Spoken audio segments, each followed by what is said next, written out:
तो आज का हमारा टॉपिक कारक चिन्ह, और काफ़ी इम्पोर्टेंट टॉपिक। वैसे हर टॉपिक इम्पोर्टेंट ही होता है क्योंकि हमें उससे पढ़ना है और उससे समझना है। कारक चिन्ह क्या होते हैं, कारक क्या होते हैं, उनके चिन्ह क्या होते हैं, कैसे इन्हें प्रयोग किया जाता है, और एग्जाम्पल के साथ समझते हैं। सबसे पहले देखो हम परिभाषा समझते हैं कि कारक कहते किसे हैं। संज्ञा एवं सर्वनाम के जिस रूप से वाक्य के अन्य शब्दों के साथ संबंध का पता चलता है, रिलेशन। कारक चिन्ह एक रिलेशन जोड़ता है। एग्जाम्पल मैंने यहाँ पे रखा हुआ है, अभी आपको समझ आएगा नहीं, आपको टेढ़ा मेढ़ा उठपटांग सा लग रहा होगा, ये नहीं आया होगा। आ गया तो अच्छी बात है, इसके मतलब आप स्मार्ट हैं, बट फिर भी समझ आया नहीं क्योंकि संबंध नहीं जुड़ा है। तो ये एग्जाम्पल मैंने देखो, राम रावण बाण मारा, अजीब सा लग रहा है ना। चलिए, क्योंकि इसमें संबंध नहीं है, यही काम करता है आपका कारक चिन्ह। अब इसके कुछ नाम है कारक के, कितने होते हैं? 8। कितने होते हैं? 8। और ये चिन्ह है, इनको आपको याद करना है। तो मैं यहाँ से बोलूंगा, आपको रिपीट करना है। मैं कारक का नाम बोलूंगा, आपको ये नाम बोलने हैं। सबसे पहले मैं आपको बता दूं आपको कैसे याद करना है। कर्ता ने कर्म को करण से संप्रदान के लिए अपादान से संबंध काके की अधिकरण में पर संबोधन हे ओवर। कर्ता ने कर्म को करण से संप्रदान के लिए अपादान से संबंध काके की अधिकरण में पर संबोधन हे ओवर। इस तरह से आपको इसे याद करना। कर्ता ने कर्म को करण से संप्रदान के लिए अपादान से संबंध काके के अधिकरण में पर संबोधन हे ओवर। इस तरह से आपको इसे याद करना है। चलिए बोले, मैं यहाँ से कारक का नाम बोलूंगा, आपको उसका चिन्ह बोलना है। बोले कर्ता कर्म, कर्म से कौन बोल रही है? करण द्वारा भी जुड़ता है, ठीक है। संप्रदान, अपादान, संबंध, अधिकरण, संबोधन, ये कारक चिन्ह है। आपको भी ऐसे याद करने जैसे मैंने अभी आपको बताया था, और आप मुझसे और अच्छे से याद कर सकते हैं क्योंकि हमारी बूढ़ी खाल हो गई अब, और आप जल्दी याद कर सकते हैं क्योंकि बुढ़ापे में याद कम होता है। अब देखेंगे कि कैसे पता चलता है कि ये करता है। तो काम को करने वाला कर्ता यानी कि सब्जेक्ट जो काम कर रहा है उसके पीछे ने लगता है। जैसे मम्मी खाना बनाया, तो मम्मी ने खाना बनाया क्योंकि काम को करने वाला कौन है? मम्मी है, ठीक है। ऐसे लिख सकते हैं आप कि राम सेब खाया,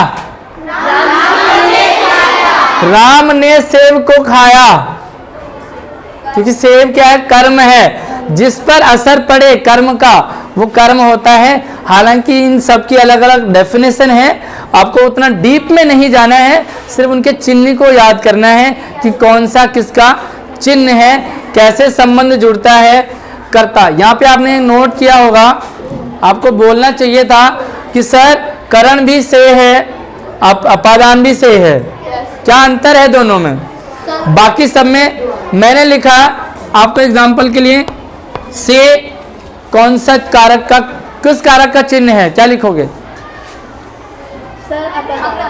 क्यों करण नहीं लिखोगे? अपादान नहीं लिखोगे? मैंने कहा ने किसका चिन्ह है, क्या बोला आपने? क्या बोला? तुरंत आप बोल पा रहे हो ना।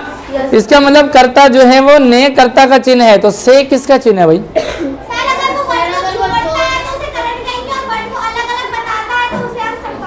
संबंध जोड़ेगा, वर्ड नहीं, संबंध जोड़ेगा। और संबंध, अगर आप चम्मच से खाना खा रहे हो तो वो जुड़ रहा है। अगर हम कहेंगे पेड़ से, हाथ से चौक गिर गया, हाथ से चौक गिर गया, तो कौन सा आएगा? अलग होना। अगर जुड़ रहा है तो वो आएगा आपका जुड़ना। अगर दो जुड़ रहे हैं तो आपका करण होगा। अलग हो रहे हैं तो राम छत से गिर गया, ठीक है। पेड़ से पत्ते गिरते हैं क्योंकि अलग हो रहे हैं। जब जुड़ेंगे तो आपका क्या होगा? करण। चलिए कुछ एग्जांपल मैं आपके लिए यहाँ पे रैंडमली बता देता हूँ। यहाँ पे जोड़ते हैं एक बार पहले। देखो, राम रावण बाण मारा,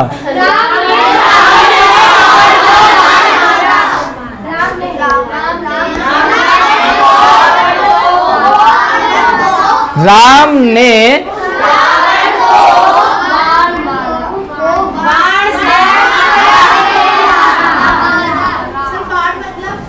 बाण मतलब तीर, मारूं भरत को तीर, है भी आ गया मजा बिना बोले।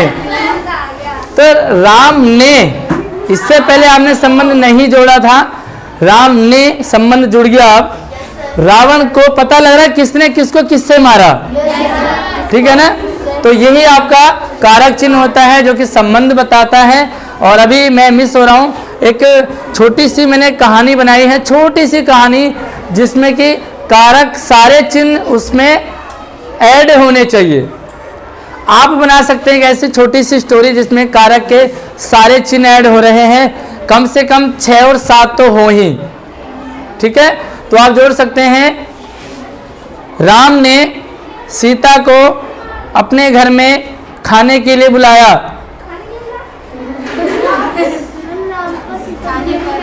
खाना खाने के लिए बुलाया, ठीक है, खाना खाने के लिए बुलाया, ठीक है, या बर्थडे सेलिब्रेट के लिए बुलाया, कुछ भी हो सकता है। हाँ बोल।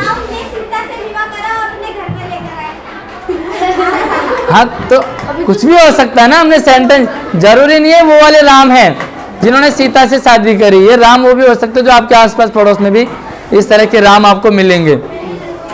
तो इस तरह से आप एक छोटी सी स्टोरी बना सकते हैं जिसमें कि कारक के सारे चिन्ह के लिए, पता है ना, को मतलब राम को, श्याम को, खाने को, पेन को, कॉपी को, इस तरह से आप को जोड़ सकते हैं। से अभी हमने जोड़ा एग्जाम्पल, के लिए, राम के लिए, श्याम के लिए, मोहन के लिए, सुषमा के लिए, ठीक है, इस तरह से जोड़ सकते हैं। से भी अभी हमने जोड़ा, काके की, राम का भाई श्याम, सीता की बहन गीता, और श्याम के भाई, श्याम के पिता राम ने, में यानी कि पेड़ पिता के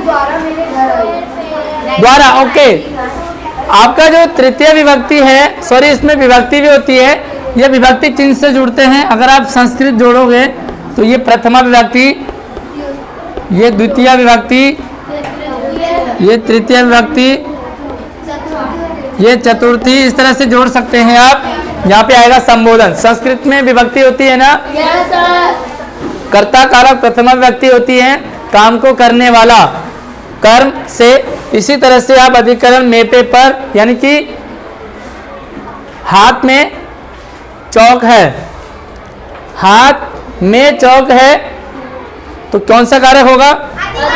अधिकरण। संबोधन का प्रयोग हम कई बार इस तरह से करते हैं जब हम शौक होते हैं, ओ, और उसके पीछे आपको ये वाला चिन्ह लगाना ही लगाना है, ठीक है। ये संबोधन वाला चिन्ह है, इसे विस्मयादि बोधक चिन्ह भी कहते हैं। तो आपको कारक चिन्ह समझ आ गए होंगे, थोड़ा सा प्रैक्टिस करो और आपको छोटी सी कहानी बनाओ, जरा देखते हैं कितनी अच्छी बना सकते हो आप। छोटी सी कहानी।